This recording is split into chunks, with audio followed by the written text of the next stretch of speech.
تازہ شہد آ گیا ہمارے پاس.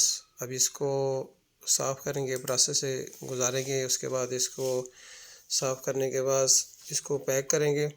اللہ تعالیٰ کی بہت زبردست قسم کی نعمت ہے جو اللہ پاک نے انسانوں کے لیے شفا کا ذریعہ بنایا ہے. قرآن پاک میں آتا ہے کہ اس میں انسانوں کے لیے شفا ہے، اور یہ سنت ہے. اس کا استعمال کرنا بہت زیادہ فائدے ہوتے ہیں، کمال قسم کے رزلٹ آتے ہیں. یہ غذا بھی ہے اور دوا بھی ہے.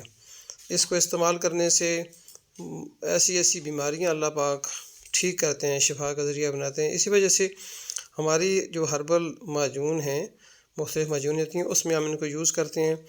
اور ایک تو یہ پرزرو بھی کر دیتی ہیں چیزوں کو، اور خراب بھی نہیں ہونے دیتی، اور اس کا فائدہ بھی بہت زیادہ ہوتا ہے. اور اس کے علاوہ اس میں مختلف قسم کی گولیاں ہم بناتے ہیں اس کی مدد سے. پھر اس کا جو چھتا ہوتا ہے وہ بھی بہت زبردست خصوصیات کا حامل ہے.